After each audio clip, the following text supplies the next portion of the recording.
Hi guys, welcome to our YouTube channel Rathod speaks. గట్టి చెప్పాలంటే AP ఎంసెట్కి 7 days మాత్రమే ఉంది. టెన్షన్గా ఉందా? డోంట్ వరీ, మీకోసం నేనున్నా. ఈ 7 daysలో ఎలా ప్రిపేర్ అవ్వాలి, టైం స్ట్రాటజీ ఏంటిది, ఏ వెబ్సైట్లో మార్క్ టెస్ట్ ప్రాక్టీస్ చేయాలి, రిసోర్సెస్ ఎక్కడి నుండి ఎత్తుకోవాలి, అన్నీ ఇన్ డీటెయిల్గా ఈ వీడియోలో చెప్పబోతున్నా. Let's get in to your video. Day 1 and day 2 నువ్వు ఏ సబ్జెక్ట్లో స్ట్రాంగో ఫస్ట్ ఐడెంటిఫై చేసుకో. ఇట్ మే బి మ్యాథ్స్ కావచ్చు, ఫిజిక్స్ కావచ్చు, కెమిస్ట్రీ కావచ్చు. ప్రతి చాప్టర్ నుండి ఎంసీక్యూస్, ప్రాబ్లమ్స్ అండ్ థియరీ చూసుకో. నువ్వు ఎంసీక్యూస్ ప్రాబ్లమ్ సాల్వ్ చేసేటప్పుడు పక్కన ఒక షార్ట్ నోట్స్ మెయింటైన్ చేయి. ఇంపార్టెంట్ ఫార్ములాస్ అన్నీ నోట్ డౌన్ చేసుకో. డే 3 అండ్ డే 4 నువ్వు ఏ టాపిక్లో వీకో ఫస్ట్ ఐడెంటిఫై చేసుకో. ఆ చాప్టర్ మొత్తం వదలకుండా అట్లీస్ట్ ఇంపార్టెంట్ ఫార్ములా అయినా చూసుకో. ఆ రీసోర్సెస్ అన్నీ ఎక్కడ ఎత్తుకోవాలో టెన్షన్గా ఉంటే మన డిస్క్రిప్షన్ బాక్స్లో ఉంటుంది.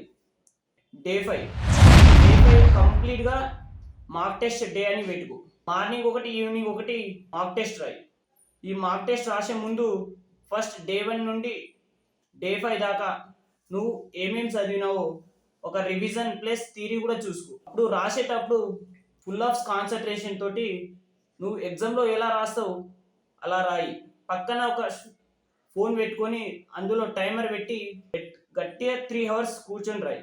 డే 6 నువ్వు ఎంసీక్యూస్ సాల్వ్ చేసేటప్పుడు నువ్వు ఏడ మిస్టేక్ చేసినావో అది సాల్వ్ చేసుకుంటా అనలైజ్ చేసి నేర్చుకో.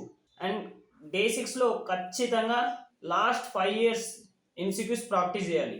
ఎందుకంటే 35+ మార్క్స్ ఖచ్చితంగా ఆ రిలేటెడ్ క్వశ్చన్సే వస్తాయి. డే 7లో కంప్లీట్గా ఫస్ట్ డే నుండి డే 6 దాకా ఏమేమి చదివినావో, ఏ చాప్టర్స్ చదివినావో ప్రతిదీ ఇంపార్టెంట్ ఫార్ములా ప్లస్ థియరీ అన్నీ ఒకసారి చూసుకో. అండ్ చాలామంది ఈ మిస్టేక్ చేస్తారు. ఎగ్జామ్లో కాన్ఫిడెన్స్ చాలా ఇంపార్టెంట్. నువ్వు ఎగ్జామ్ రాసేటప్పుడు ఫస్ట్ క్వశ్చన్ చూసి కాన్ఫిడెన్స్ లూజ్ అవ్వకు. ఫస్ట్ క్వశ్చన్ రాకుంటే నెక్స్ట్ క్వశ్చన్కి వెళ్ళు, ఆ నెక్స్ట్ క్వశ్చన్ సాల్వ్ చేయి. మోస్ట్ ఇంపార్టెంట్ ఇదే స్టూడెంట్ చేసేది. చాలామంది డిపెండ్ అయ్యేది చీట్ కోడ్స్. చీట్ కోడ్స్ ఎప్పుడు డిపెండ్ అవ్వాలంటే నువ్వు 90+ ప్రాబ్లమ్ సాల్వ్ చేసిన తర్వాత నీకేం రావట్లేదు, అప్పుడు then go to the cheat codes. ఆ చీట్ కోడ్స్ ఎలా వర్క్ అవుతుంది అంటే బేస్డ్ ఆన్ ప్యూర్ లక్.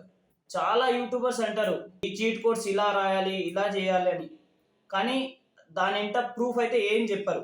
అందుకే ఫస్ట్ చీట్ కోడ్స్ ఫాలో అవ్వకుండా నువ్వు ఏం చదివినావో, ఏం నేర్చుకున్నావో అదే రాయి.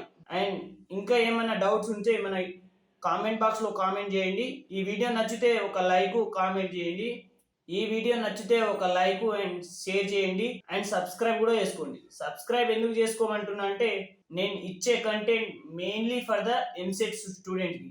నేను చేసిన మిస్టేక్స్ మీరు చేయకూడదనే నా ఇంటెన్షన్.